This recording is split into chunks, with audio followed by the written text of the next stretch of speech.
Hey guys, welcome back to SCLERO What. On this episode, we're going to be meeting up with Rob Bomboy. He's 63 years old. He's diagnosed with scleroderma for the last, within 3 years. And welcome to the show. Thank you. How are you doing? How are you feeling? Better than I was 3 years ago, but yeah, it's a struggle, daily struggle, but it's a bit of a shock. But you're still smiling. I mean, that's always a bonus, right? Got to keep smiling, Sonny. You know, you got to keep smiling. The day I was diagnosed, I went out in my car and I didn't even know what scleroderma was, and I looked it up and Googled it and my phone and went right back to the doctor's office and said, "Can I see Dr. O'Brien real fast?" And I told her, I said, "I'm going to beat this thing." So scleroderma, super rare disease, super rare condition. Guys with scleroderma, even rarer. So what is it like as a male? I mean, to be diagnosed with a condition where there literally is not a lot of us out there. No. Like you can probably count on two hands, me only to 9 because of the finger thing. But, but like I said, what's it like, finding another male with scleroderma that's somebody you can talk to? Because it's tough. It was really tough, and it is tough. The scleroderma group that I became involved with was all women when I joined it. I have to say, the women in this group helped me tremendously. They didn't make it feel like a male-female thing. It seemed, some of the same symptoms I had, some of the things I had, they didn't have. So we were able to share different things, and even though we were only meeting every 90 days, we kept in touch in between through emails and different things, and that was a big help. There's a lot of negativity surrounded by scleroderma, and sometimes people just give that off as well too. How do you work with that or work against that to turn into a positive for you instead of just dealing with this gray cloud over your head? Well, what I try, Sonny, is I try to avoid as much negativity in my life as I possibly can. You can be anywhere and be experiencing negativity. It could be a family function. It could be and when I see that the environment that I'm in is really a negative environment, I'll kind of leave the area for a while because it's just you got to take a step back kind of deal. Yeah. So when you're in the community and somebody comes up and they look at you like, sclero what? Like, what's scleroderma? Like, what are you talking about? What's wrong with you? What steps have you taken to kind of, I don't know, maybe even re-educate them or just bring some light to their knowledge about what you're going through? And I run into that a lot. I'll run into somebody, whether it's at the mall or stores, something that they'll come up and say, "Hey, how have you been? I haven't seen you in years." And somebody I used to play golf with, somebody I used to ride bikes with and stuff, and they'd say, "How's your golf game?" and stuff. I say, "Well, I'm not, I'm no longer playing golf." And I don't really get into why unless they ask, and if they press it, then I'll just let them know I came down with this autoimmune disease called scleroderma, and my hands and the body functions I need to play golf just aren't there anymore. And so it's something I had to give up.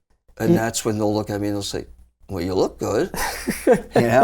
And you can only try to educate someone, I think, that wants to educate. It's a lot of times at that point, somebody will they stop the conversation because they don't really want to go there. They have that blank look of, huh? Yeah, you're like, "What is that? Sclero what?" Yeah.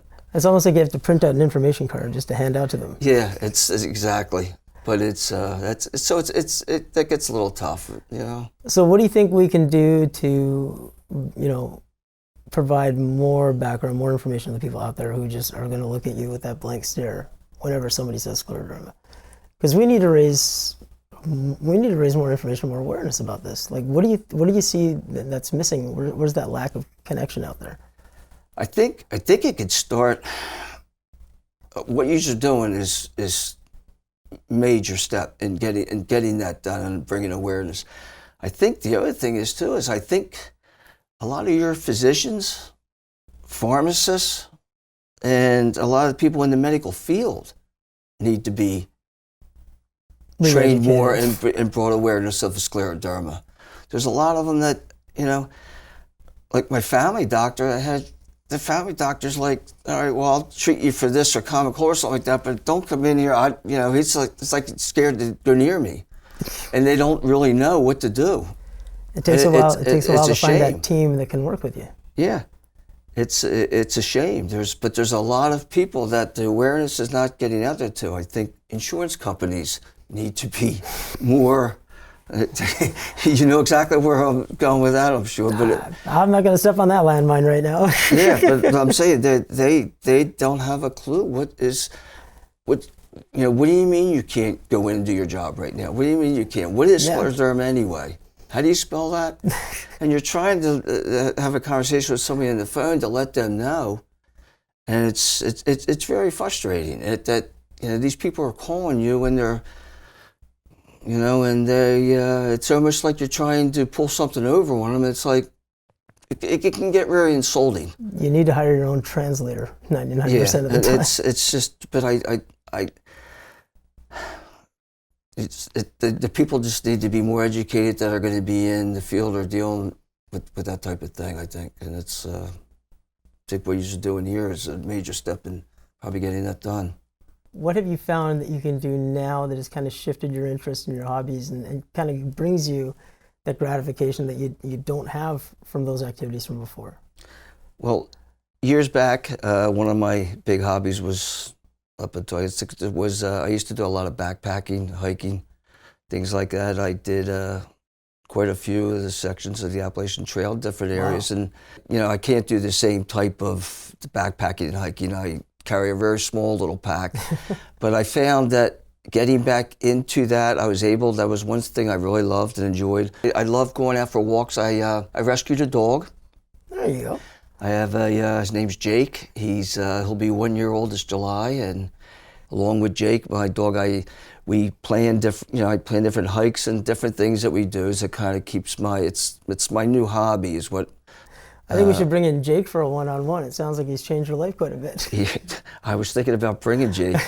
You should have. Jake would have sat here. He would let you know. As soon as you heard the word hiking, that would have been it. You'd be out of here. Yeah. That's awesome, man. So, Rob, you got diagnosed with scleroderma. You've now gone through, the several phases of what everyone goes through with this. You finally got the acceptance that, okay, I've got to deal with this. I'm going to live with this. There's nothing you can do about it right now, but what steps have you taken to kind of, I guess, change the direction of career, lifestyle to accept this and moving forward to deal with living with scleroderma? I have this. I didn't do anything personally to cause this. So, you can't beat yourself up over it because it wasn't anything that I did. It was just something that happened, and now I'm going to deal with it. And I'm not ready to just give up a lot of the future plans that I had. I have granddaughters growing up. I have my kids, and I want to be around a long time to enjoy that. And I just that gives me those kids and my kids and my granddaughters, and my family gives me the push that I really need to keep focused that I'm going to be around, and I'm not going to, I'm going to listen to the doctors. I'm going to do what they tell me to do, and I'm not going to beat myself up over this. I do have a future. It may not be what I planned, but it's the future, and it's apparently it's the future that was in the plans for me, and I'm gonna make the best out of it. Enjoy my family. Keep pushing forward, man. Enjoy my life the best that I can. Rob, listen, thanks for bringing us some insight into your world of scleroderma. I mean, it's actually refreshing for myself too to meet another male who's got it. And you know what? I expect to see you and meet with you again many times in the future absolutely. to come. So thanks so much, man. Thanks for coming out on this episode of Sclero What? Stay tuned. We'll see you on our next episode.